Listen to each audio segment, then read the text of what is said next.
तो आखिरकार Tesla India आ ही गई। जो मॉडल टेस्ला का इंडिया में आया है वो है टेस्ला मॉडल वाई। वाई नहीं, टेस्ला मॉडल वाई। 2019 से ही एलोन मस्क टेस्ला को इंडिया में लॉन्च करना चाहता था, लेकिन लॉन्च हुआ ये 2025 में। ये 6 साल क्यों, इतना टाइम क्यों लगा? टेस्ला अपने साथ ऐसा क्या फीचर्स ला रही है? क्या ये इंडियन मार्केट के लिए सुटेबल है? टेस्ला इंडिया में सक्सेस हो पाएगी कि नहीं हो पाएगी? सारी चीज़ें मैं इस वीडियो में बताने वाला हूं। मैं हूं आपका host Kundan Kumar and welcome to my channel drive with KK. तो मैं पूरी कहानी बताता हूँ। हुआ ये था कि एलोन मस्क 2019 में ही इंडिया आए, उनकी बात मोदी गवर्नमेंट से हुई एंड बेसिकली क्या हुआ था कि इंपोर्ट ड्यूटी 60% लग रहा था टेस्ला को इंडिया आने में। तो एलोन मस्क इसको कम करने में लग गए थे कि किसी तरह इंपोर्ट ड्यूटी कम हो तो उनकी चांस था कि उनकी गाड़ियां जो है इंडिया में ज़्यादा बिके। लेकिन हुआ क्या कि मोदी गवर्नमेंट भी अपने जिद पे आ गई। मतलब गवर्नमेंट अपनी जिद पे रही कि नहीं भैया, आपको 60% इंपोर्ट टैक्स तो देना ही पड़ेगा, चाहे कुछ भी हो जाए। अगर आप ये टैक्स नहीं देना चाहते हो, अगर आप चाहते हो कि टैक्स कम दो, तो अपना प्रोडक्शन मैन्युफैक्चर पूरा सारा उठा के इंडिया में ले आओ, टेस्ला का मैन्युफैक्चर प्रोडक्शन इंडिया में करो एंड यहाँ से गाड़ियाँ सेल करो, तो आपको टैक्स भी कम लगेगा एंड ऊपर से आपको बहुत सारी बेनिफिट्स दी जाएगी। लेकिन मस्क साहब भी नहीं माने। वो 2019 से लगे पड़े हैं इंडियन गवर्नमेंट के पीछे कि भैया किसी तरह इंपोर्ट ड्यूटी कम कर दी जाए। लेकिन इंडियन गवर्नमेंट भी अपने जिद पे थी, जिसका मैं भी सपोर्ट करता हूँ, क्योंकि अगर टेस्ला इंडिया आए, उसका मैन्युफैक्चर हो, प्रोडक्शन हो, तो इंप्लॉयमेंट तो बढ़ेगा ही, साथ ही साथ इंडिया का इकोनॉमी थोड़ा और बेटर होगा। तो एलोन मस्क साहब इसी में थे कि किसी तरह इंपोर्ट ड्यूटी कम की जाए, लेकिन इंडियन गवर्नमेंट इसको नहीं मानी एंड इस चीज़ों में उनको 6 साल लग गए एलोन मस्क को समझने में कि भैया अब मेरे पास कोई चारा नहीं है। तो 2025 में उन्होंने फाइनली टेस्ला को इंडिया लाने का फैसला लिया। लेकिन सवाल यह है कि टेस्ला को इंडिया आने में कहीं देर तो नहीं होगी? क्या यहाँ से इनका बिजनेस सक्सेसफुल होगा या नहीं होगा? ये सारा मैं सबसे पहले आपको वीडियो में बताऊंगा, फिर आपको बताऊंगा कि टेस्ला अपने साथ फीचर्स क्या ला रही है, कहीं कुछ कमी या कहीं कुछ ज़्यादा तो नहीं हो गया। देखिए, इंडिया का प्लान है कि 2030 तक एटलीस्ट इनके 30% of vehicles fully electric side में मूव कर जानी चाहिए। एंड वैसे भी मेट्रो सिटीज़ में ईवीज़ की बहुत ज़्यादा डिमांड बढ़ रही है, may be because of the traffic या जो भी सारे रीजंस हो, दिल्ली, मुंबई, पुणे, तो सारी सिटीज़ में ईवीज़ के डिमांड बढ़ रहे हैं। उस हिसाब से जो है टेस्ला ने सही डिसीजन लिया कि भैया आप 2025 में आ जाते हैं, क्या पता इससे लेट हो तो हमारा बिजनेस ही पूरा खराब हो जाए।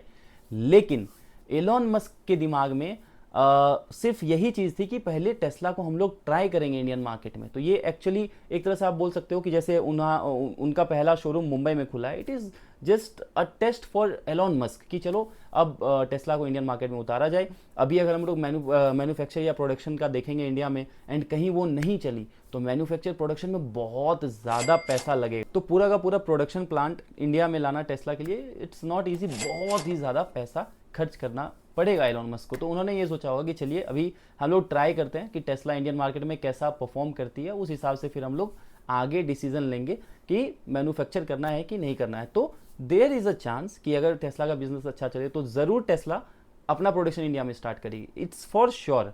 लेकिन बिजनेस अच्छा चलेगा तब। So it all depends on कि लोग कितना ज़्यादा टेस्ला को बाय करते हैं, लोग कितना ज़्यादा टेस्ला कार को खरीदते हैं। अब टेस्ला को खरीदने में बहुत सारी दिक्कतें आ सकती है, वो मैं अभी आपको वीडियो में बताता हूँ। जैसे कि सबसे पहले टेस्ला का प्राइस 60 लाख एक्स शोरूम से स्टार्ट हो रही है, जो कि अगर आप एक नॉर्मल मिडिल क्लास को तो टारगेट नहीं कर पाओगे। इस रेंज में 60 लाख एक कार के लिए देना, मिडिल क्लास यहाँ से तो निकल जाता है। अपर मिडिल क्लास एंड ऊपर वाले अपर क्लास, यही दोनों के पास ऑप्शन है टेस्ला लेने के लिए। उसके नीचे बिल्कुल भी टेस्ला मार्केट नहीं बना पाएगी।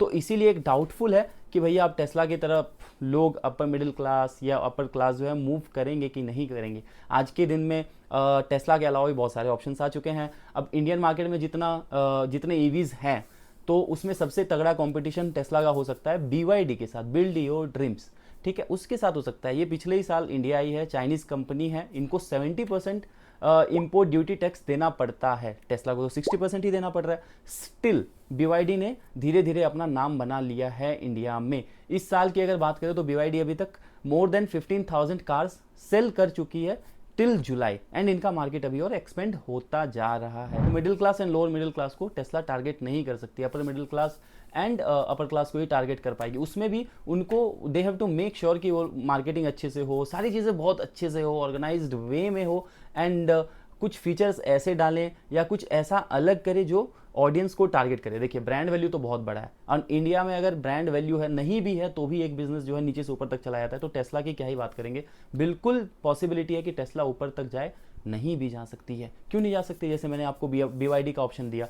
अभी क्या है कि जैसे हैरियर ईवी आई है, हैरियर ईवी बहुत ही अच्छी ईवी है। मैं ऐसा नहीं कि इस वीडियो के तहत तो हैरियर की तारीफ कर रहा हूँ, नहीं, हैरियर ईवीज में बहुत सारे फीचर्स दिए हैं, इतनी बल्कि गाड़ी, एंड उसका भी प्राइस आपको लगभग 30 लाख में ईवी आ जा रही है। तो 60 लाख जो है वो देना एक बहुत बड़ा क्वेश्चन मार्क होता है। चाहे वो अपर मिडिल क्लास के ही ऑडियंस को देखो तो 60 लाख देना इज नॉट वेरी इजी। तो यहाँ पे जो है टेस्ला को थोड़ी प्रॉब्लम फेस करनी पड़ सकती है। दूसरी चीज़ है कि सुपर चार्जिंग स्टेशन अभी जो है इंडिया में बहुत सारा नहीं बना है, धीरे धीरे बन रहा है। टेस्ला भी जो है अभी धीरे धीरे इसको बनाएगी, लेकिन ये भी बहुत ज़्यादा स्टेशन प्रोवाइड नहीं कर सकती है। पर्टिकुलरली कुछ सिटीज़ में ये अपने स्टेशन प्रोवाइड करेगी। जैसे कि आप इनका शोरूम खुल चुका है मुंबई में थोड़ा बहुत ये लोग चार्जिंग स्टेशंस डालने वाले हैं। देन दिल्ली में इनका प्लान है, देन बैंगलोर में प्लान है शोरूम खोलने का। तो वहाँ पे धीरे धीरे थोड़ा चार्जिंग स्टेशन फैलाएंगे, लेकिन वो इतना भी बहुत बड़ा यूज नहीं होगा कि लोगों को वो एक बार सोचने में मजबूर कर देगी भैया चलो ये भी लेते हैं हम लोग,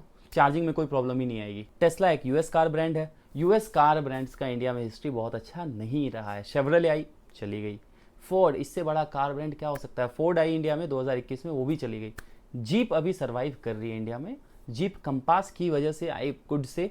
देन रैंगलर भी उनका ठीक ठाक बिजनेस कर रहा है, बहुत अच्छा तो नहीं दे रहा है वो भी निकाल के। जीप कंपास ही जो है जीप को इंडिया में बनाए रखी है, उसी की वजह से अभी जीप चल रही है। मेरिडियन तो ज़्यादा बिकती नहीं है।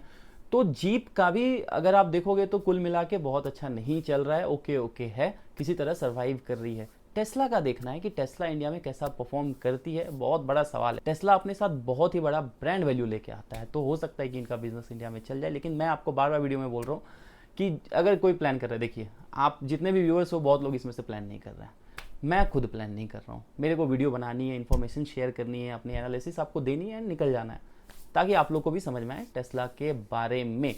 लेकिन जो भी लेने का टेस्ला प्लान कर रहे हैं वो ज़रूर उनके दिमाग में एक बार क्वेश्चन मार्क होना चाहिए कि मुझे टेस्ला लेनी चाहिए कि नहीं लेनी चाहिए। जैसे कि मैंने सबसे पहले बोला कि it is like a test for Elon Musk.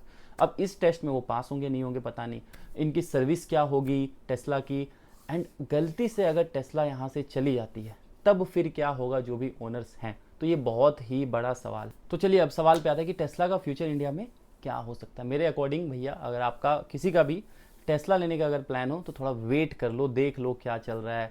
अगर टेस्ला की सेल बढ़ रही है, टेस्ला की बुकिंग्स बहुत ज़्यादा बढ़ रही है, then go for it. Otherwise please अभी होल्ड करो अपने डिसीजन को लेके, पहले देखो।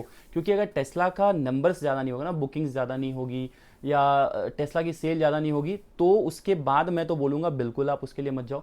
क्योंकि जैसे कि मैंने आपको बताया it is like a test for Elon Musk. जहाँ पे अगर पास होते हैं तो बिल्कुल वो आगे कंसीडर करेंगे कि मैन्युफैक्चर प्रोडक्शन सारा इंडिया में टेस्ला का हो। देयर इज़ अ चांस कि टेस्ला इंडिया से जा भी सकती है बाकी यूएस ब्रांड्स की तरह। तो चलिए बात करते हैं आगे कि टेस्ला अपने साथ क्या ला रही है मॉडल वाई में। फीचर्स क्या है, प्राइसिंग क्या है, कलर ऑप्शंस क्या है और कहाँ कहाँ कितने पैसे देने पड़ सकते हैं, सारी चीज़ें मैं आपको आगे बता रहा हूँ। तो टेस्ला मॉडल वाई 2 वेरिएंट्स में लॉन्च हुई है। सबसे पहले है स्टैंडर्ड RWD, जिसका एक्स शोरूम का प्राइस होगा 60 लाख रुपए, 60 लैक्स। एंड देन इसका बैटरी पैक आपको मिलेगा 60 किलोवाट का। कंपनी क्लेम करती है कि 500 किलोमीटर तक का आपको इसमें रेंज मिलेगा एंड 5.9 सेकंड में ही आप 0 to 100 की स्पीड में पहुंच जाओगे। मतलब एक्सेलरेशन बहुत अच्छा है। हालांकि देयर इज अ डाउट कि 500 किलोमीटर की इसकी रेंज हो सकती है या नहीं, लेकिन 450 तो ज़रूर इसकी रेंज होगी, विच इज़ नॉट बैड। दूसरा वेरिएंट इसका है लॉन्ग रेंज RWD, जिसकी आपको एक्स शोरूम की कीमत लगभग 68 लैक्स पड़ेगी। इसका बैटरी पैक 75 to 80 किलोवाट्स के बीच में होगा एंड देन इसकी रेंज कंपनी क्लेम करती है कि 622 किलोमीटर तक होगी। मुझे ऐसा लग रहा है कि 550 किलोमीटर तक तो ज़रूर होनी चाहिए। एंड ये वेरिएंट 5.6 सेकंड में ही 0 to 100 की स्पीड को कवर कर लेती है। अब देखिए टेस्ला है तो आपको पैसे बहुत ज़्यादा देने पड़ेंगे। जैसे कि अगर आप अपने मनपसंद का कलर ले रहे हो तो आपको पैसे देने पड़ेंगे। अगर आप इंटीरियर अपने मनपसंद का लेना चाहते हो आपको पैसे देने पड़ेंगे। अगर आप चाहते हो कि Tesla is known for its FSD, fully self driving, अगर आप चाहते हो कि वो आपका ऑन हो तो भी आपको पैसे देने पड़ेंगे। वैसे ध्यान देने वाली बात यह है कि FSD का इंडिया में क्या होगा, इसका क्या फ्यूचर है क्या नहीं है, वो भी आप वीडियो में बने रहिए, मैं आपको आगे बताने वाला हूँ। तो अगर कलर ऑप्शंस की बात करें तो इसका स्टैंडर्ड कलर है स्टेल्थ ग्रे, ये स्टैंडर्ड कलर है, इसमें आपको कोई भी एक्स्ट्रा पैसा देना नहीं पड़ेगा। लेकिन अगर आप पर्ल वाइट या डायमंड ब्लैक की तरफ जाते हो तो आपको 95,000 रुपीज़ इस कलर के लिए एक्स्ट्रा देना पड़ेगा। देन अगर आप ग्लेशियर ब्लू के साथ जाते हो तो 1.25 लैक्स आपको एक्स्ट्रा देना पड़ेगा। एंड अगर आप क्विक सिल्वर या फिर रेड की तरफ जाते हो तो आपको 1.85 लैक्स इस कलर के लिए एक्स्ट्रा देने पड़ेंगे। यही नहीं, अगर आप चाहते हो कि आपका इंटीरियर का थीम ब्लैक एंड व्हाइट हो, उसमें भी आपको 95,000 रुपीज़ एक्स्ट्रा खर्च करने होंगे। मतलब टेस्ला है तो आपके पूरे पॉकेट से जितने पैसे हैं सब निकलवा देगी कार के पीछे। अब एक बहुत इंपॉर्टेंट चीज़ के बारे में बात करते हैं, which is FSD। Tesla is known for its FSD in other countries, मतलब फुल्ली सेल्फ ड्राइविंग। टेस्ला जो कार अपने आप चलती है, इसका मतलब वही। तो FSD अगर आप चाहते हो कि टेस्ला के साथ, टेस्ला कार के साथ, मॉडल वाई के साथ आपकी FSD होनी चाहिए, तो आपको 6 लाख रुपए एक्स्ट्रा देने पड़ेंगे। अब इसमें क्या है कि अगर जब आप कार बुकिंग कराने जा रहे हो, जैसे अगर आप अभी कार बुक कराओगे एंड अगर अभी ही आपको FSD का ऑप्शन लेना है कि भैया फ्यूचर में जो है FSD आ सकती है, तो आपको 6 लाख रुपए देने पड़ेंगे विथ 5% टैक्स। लेकिन अगर आप ये सोच रहे हो कि क्या पता FSD आगे इंडिया में आए कि नहीं आए, चलो टेस्ला कार ले लेते हैं, FSD का बाद में देखा जाएगा, और बाद में आप प्लान करते हो, मान लो कि इंडियन गवर्नमेंट ने लॉ पास कर दिया, अभी ऐसा कुछ लॉ या ऐसा कुछ बना नहीं इंडिया में कि आप FSD चला सकते हो, वो अभी नहीं हो सकता है। आपको कार में बैठना पड़ेगा एंड पूरा कंट्रोल अपने ऊपर लेके चलाना पड़ेगा। तो FSD का रूल अभी नहीं आया है, बट फ्यूचर में ये आ सकता है। जिस हिसाब से कार्स, जिस हिसाब से टेक्नोलॉजी बढ़ रही है, तो बिल्कुल ये FSD ऑप्शन इंडिया में भी आएगा। चाहे लोग कितने भी मीम्स बना ले कि इंडियन रोड्स में जो है FSD अच्छी चल पाएगी, नहीं चल पाएगी, एक टाइम पे आएगा ये चलेगी। तो अगर आपका ये प्लान है कि चलो गाड़ी ले लेते हैं एंड FSD हम लोग बाद में लेंगे, तो उस टाइम आपको 18% GST देना पड़ेगा। अभी अगर आप बुकिंग अमाउंट के साथ लेते हो तो 5%, बाद में लेते हो तो 18%। बहुत ही अच्छा बिजनेस आइडिया ये है। अब फाइनली जाके कार के फीचर्स के बारे में बात करते हैं। तो अगर आप फ्रंट प्रोफाइल के बारे में बात करो तो आपको देखने को मिलेंगे कनेक्टेड लाइटिंग और छोटे हेडलैम्प्स। अगर साइड प्रोफाइल की बात करो तो फ्लश फिटिंग डोर हैंडल्स आपको देखने को मिलेंगे और बड़े से 19 इंच एलॉय व्हील्स भी मिलते हैं। 19 इंच एलॉयस मतलब SUV वाले फील आपको ज़रूर देने वाले हैं। रियर में आपको कनेक्टेड टेल लैम्प्स देखने को मिल जाएंगे। गाड़ी देखने में बहुत बड़ी नहीं लगती है, लेकिन बहुत बड़ी ये एक्चुअली में है। अगर इंटीरियर की बात करें तो इंटीरियर बहुत ही सिंपल एंड मिनिमलिस्टिक है। बाकी गाड़ियां जहां भर भर के चीज़ें डालती है, वहीं टेस्ला जितना कम हो सकता है उतनी चीज़ें एंड डिज़ाइन बिल्कुल सिंपल एंड सोबर रखता है। जैसे कि आपको पावर्ड सीट देखने को मिलेंगे, पावर्ड स्टीयरिंग देखने को मिलेंगे, 5.4 इंच का इंफोटेनमेंट सिस्टम को देखने को मिलेगा, जिसमें भर भर के आपको फीचर्स देखने को मिलेंगे। 2 वायरलेस चार्जर्स आपको देखने को मिलेंगे।